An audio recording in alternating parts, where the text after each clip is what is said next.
Sound book में आपका स्वागत है, जहां कहानियां और किताबें सिर्फ सुनी नहीं, महसूस की जाती है। यहां आपको हिंदी, अंग्रेजी और ओडिया भाषा की प्रेरणादायक कहानियां, रोचक ऑडियो बुक्स, क्लासिक साहित्य और ज्ञानवर्धक पुस्तकों का श्रव्य अनुभव मिलेगा। लाइक, शेयर और सब्सक्राइब करके साउंड बुक परिवार का हिस्सा बनिए। साउंड बुक, जहां कहानियां और किताबें जीवंत हो उठती है। अंतिम पत्र। बनारस के घाटों पर शाम ढल रही थी। गंगा की लहरों पर तैरते अनगिनत दियों की रोशनी पानी में अजीब सी छटपटाहट पैदा कर रही थी। घाट की सीढ़ियों के सबसे ऊपरी छोर पर, जहां अमूमन पर्यटकों की भीड़ नहीं होती, एक बूढ़ा आदमी घुटनों में सिर दिए बैठा था। नाम था उनका पंडित विश्वनाथ। हाथ में एक मुड़ा तुड़ा पुराना पीला पड़ चुका लिफाफा था।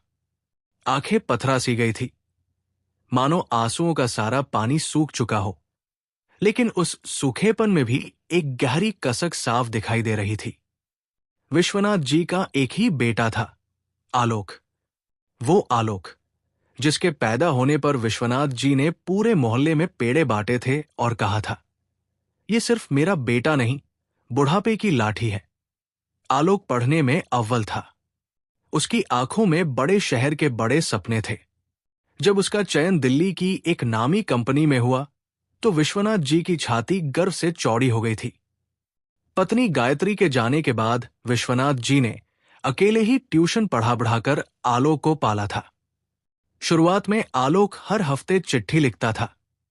फिर वो हफ्ते महीनों में बदल गए। जब मोबाइल फोन का दौर आया, तो संवाद सिर्फ "हां, ठीक हूं, पैसे भेज दिए हैं" तक सिमट गया। विश्वनाथ जी को फोन की उस बेजान स्क्रीन से ज्यादा डाकिये के थैले पर भरोसा था।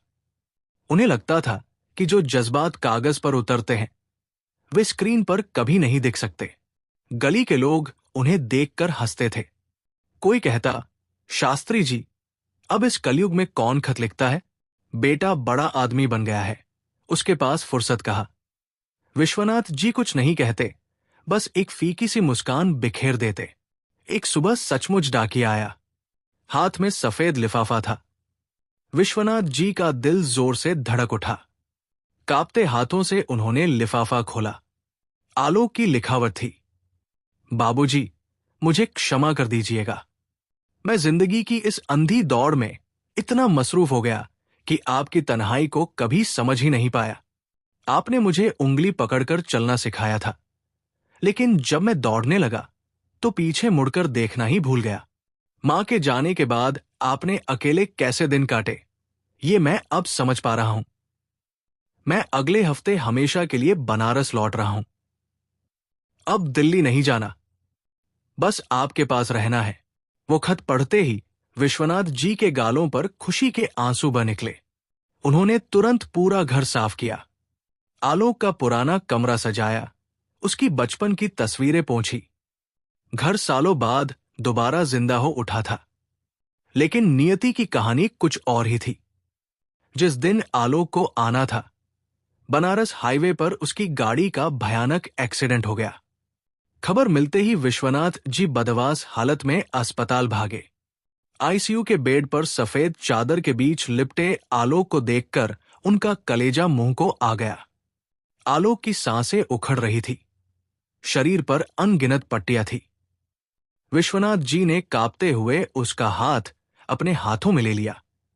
आलोक ने बहुत मुश्किल से आंखें खोली और बेहद कमजोर आवाज में बोला, बाबूजी, मैंने बहुत देर कर दी ना?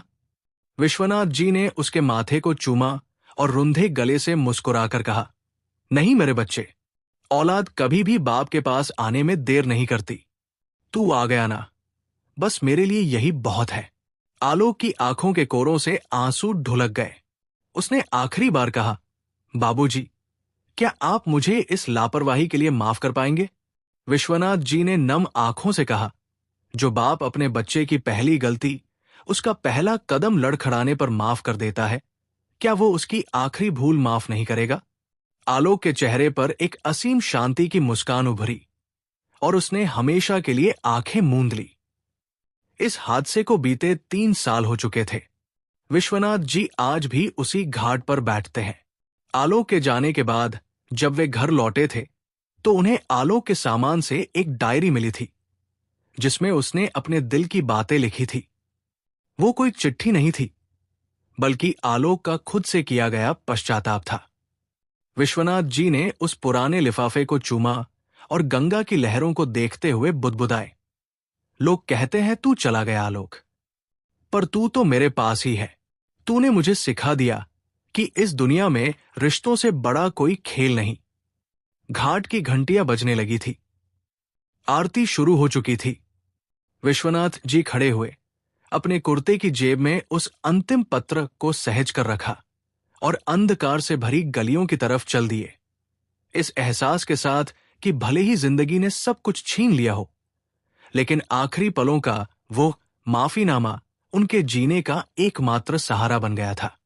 सीख, सफलता और पैसा जीवन में सुरक्षा दे सकते हैं, लेकिन सुकून सिर्फ अपनों के साथ बिताए गए वक्त से मिलता है। वक्त रहते रिश्तों की कद्र करना बेहद जरूरी है, क्योंकि एक बार समय हाथ से निकल जाए तो पछतावे के आंसू भी खोए हुए इंसान को वापस नहीं ला सकते।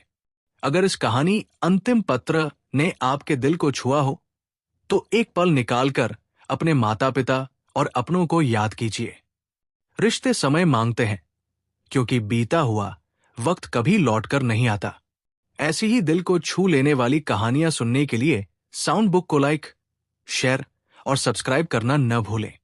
बेल आइकन जरूर दबाएं ताकि हर नई कहानी की सूचना आपको सबसे पहले मिले। धन्यवाद। फिर मिलेंगे एक नई कहानी और एक नए एहसास के साथ। साउंड बुक, जहां कहानियां सिर्फ सुनी नहीं, महसूस की जाती है।